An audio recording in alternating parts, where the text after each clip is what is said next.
अस्सलामुअलैकुम दोस्तों, कैसे हैं आप लोग। उम्मीद करते हैं कि आप सभी लोग खैरियत से होंगे। दोस्तों आज की वीडियो में हम कुवैत की कुछ ज़रूरी खबर, ज़रूरी जानकारी जो आ रही है वो आप तक पहुंचाने वाले हैं। आप लोगों से गुजारिश है वीडियो को शुरू से लेकर आखिर तक जरूर से देख लें। उस वीडियो को लाइक भी जरूर कर दें। जो लाइक कर देते हैं तो हम दोस्तों का दिल से बहुत बहुत शुक्रिया। और आप तो दोस्तों से कहना चाहते हैं कि अब आपको डेली यहाँ पर जो वीडियो होगी, जो कुवैत की छोटी बड़ी खबरें होंगी वो देखने को मिलती रहेंगी। थोड़ा मैं बिजी चल रहा था, यानी मक्का मदीना गया हुआ था, जिसकी वजह से टाइम पर वीडियो नहीं दे पा रहा था, या यूँ कह लें कि काफ़ी टाइम से वीडियो नहीं दे पा रहा था। लेकिन अब कोशिश यही रहेगी कि आपको टाइम टू टाइम वीडियो देखने को मिलती रहे। जो भी जरूरी खबरें होंगी वो आपको देखने को मिलती रहेंगी।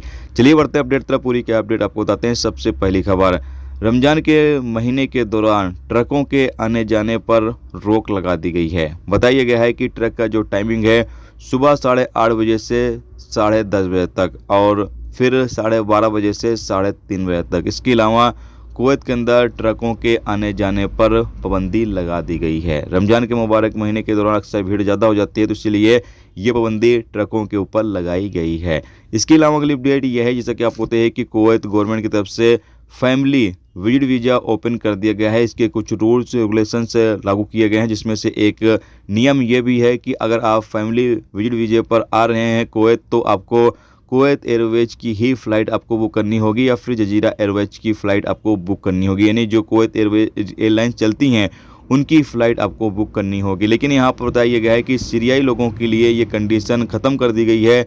सीरियाई जो लोग होंगे, वो जो डायरेक्ट फ़्लाइटें सीरिया से कुवैत के लिए चलती है, वो किसी भी फ़्लाइट पर कुवैत आ सकते हैं। यानी ये जो कंडीशन है सीरियाई लोगों के लिए फ़िलहाल ख़त्म कर दी गई है, लेकिन बाकी देशों के नागरिकों के लिए अभी फ़िलहाल लागू है। इसके अलावा अगली अपडेट ये है कि कुवैत के अंदर रमज़ान के महीने के दौरान अक्सर लोग भीख मांगते हुए ज़्यादा नज़र आते हैं, या फिर यूँ कह लें कि अगर आप भीख मांगते हुए नज़र आते हैं तो आपको गिरफ्तार किया जाएगा, आपके खिलाफ़ कानूनी कार्रवाई की जाएगी। या फिर रमज़ान के मुबारक महीने के दौरान अगर आप सड़कों पर, पब्लिक प्लेस पर कुछ खाते पीते या फिर सिगरेट वगैरह पीते हुए पाए जाते हैं, तो इस पर भी आपके खिलाफ़ एक्शन लिया जाएगा। इस पर भी आपके खिलाफ़ कानूनी कार्रवाई हो सकती है। तो जो लोग भी कुवैत के अंदर रहते हैं, काम करते हैं, इन तमाम बातों का ध्यान जरूर रखें कि कुवैत में रमज़ान के मुबारक महीने के दौरान सड़कों पर या फिर पब्लिक प्लेस में ऐसी कोई भी गलती न करें जिससे आपको कानूनी कार्रवाई का सामना करना पड़े। दोस्तों ये थी आज की कुवैत की कुछ ज़रूरी खबर,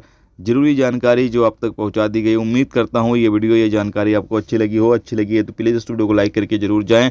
और आप लोगों से गुजारिश है, वीडियो को लाइक करने के साथ साथ अपने दोस्तों तक भी पहुंचा दिया करें, ताकि ज़्यादा से ज़्यादा लोगों तक जानकारी पहुंच सके। और अब आपको वीडियो डेली बेसिस पर देखने को मिलती रहेंगी। जो भी छोटी मोटी खबरें होंगी वो आपको डेली देखने को मिलती रहेगी। वीडियो देखने का तो बहुत बहुत शुक्रिया। मिलते हैं नेक्स्ट टॉपिक के साथ। जब तक अपना ख्याल रखें। खुदा।